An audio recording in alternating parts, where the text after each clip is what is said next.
Everyone listen, जिन्होंने types of sentences वाला part किया था, एक बार हम एक्सरसाइज फिर से कर रहे हैं क्योंकि कुछ लोगों को यहाँ पे कंफ्यूजन भी हो गया था।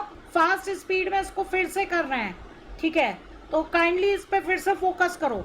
टाइप्स ऑफ सेंटेंसेस की जो एक्सरसाइज थी, देखो, the flash floods wiped out the town but luckily there were no casualties, right? यहाँ पे हम देख रहे हैं the flash floods wiped out the town, ये पूरा का पूरा मेन क्लॉज है, बट हमारा फैन बॉयज में आता है, right? Luckily there was no casualties, ये आपका क्या है? ये भी आपका मेन क्लॉज है, यानी कि यहाँ पे 2 मेन क्लॉजेस हैं। तो ये कौन से टाइप का आपका सेंटेंस हुआ? कंपाउंड सेंटेंस हुआ, right? He swum across the channel in 5 hours and set a new record with his achievement. ही यहाँ पे आप देख रहे हो सब्जेक्ट है, इसी के लिए स्वयं वर्ब है और सेट वर्ब है। आई थिंक लास्ट क्लास में मैंने ये बोला था, राइट? तो ये आपका क्या हुआ? एक सब्जेक्ट के लिए दोनों वर्ब है। आप देख रहे हो एंड के बाद सब्जेक्ट नहीं है, आप गौर से देखो, एंड फैन बॉयज में आता है और एंड के बाद सब्जेक्ट नहीं है, वर्ब है डायरेक्ट। यानी कि सेट वर्ब जो है किसके साथ के लिए यूज किया गया? ही के लिए।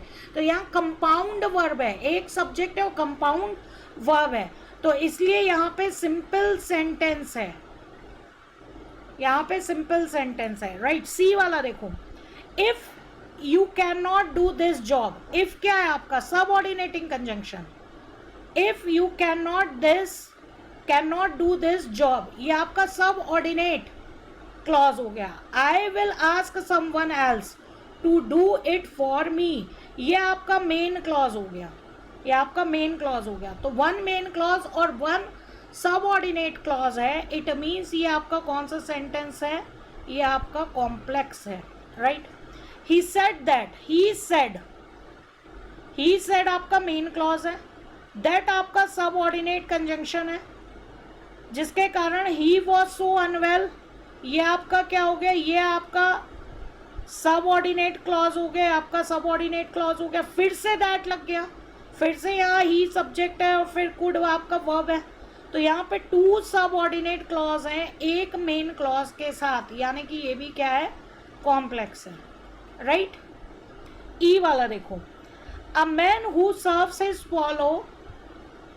फेलो है, sorry, a man who serves, a man, अब देखो, a man who serves,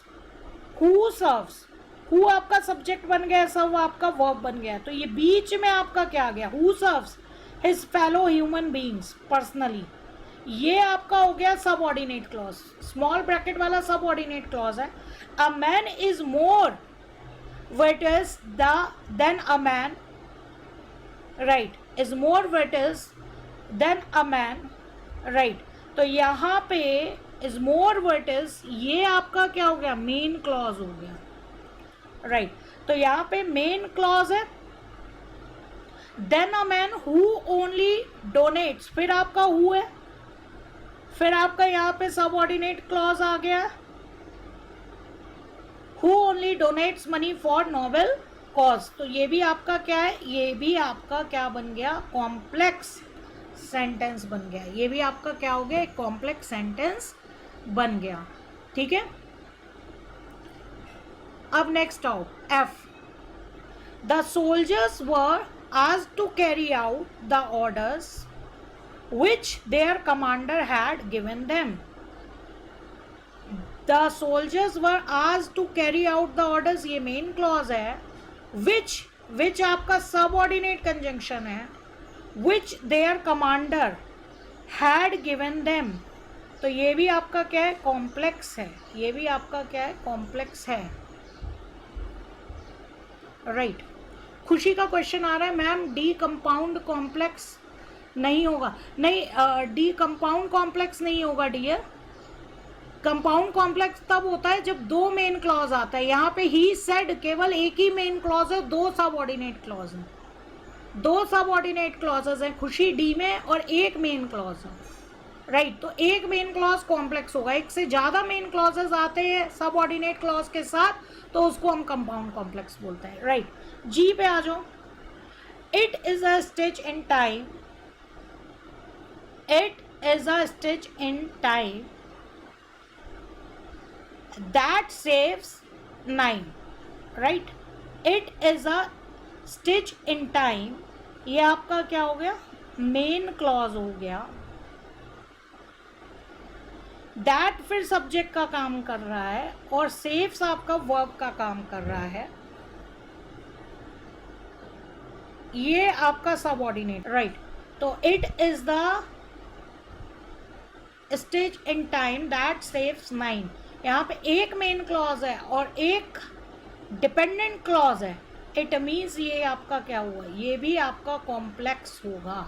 right. अब सुनो एच वाला ध्यान से सुनना, एच में बहुतों को कंफ्यूज। राइट। यहाँ पे नाइदर नॉर है, एक नाइदर है और एक नॉर है, और ये याद करो नाइदर नॉर का कॉन्सेप्ट मैंने आपको कंपाउंड सेंटेंस में पढ़ाया था, याद है आपको। नाइदर नॉर आप अपनी नोटिंग में पलटना, नाइदर नॉर मैंने आपको कंपाउंड में पढ़ाया था, गौर करिएगा।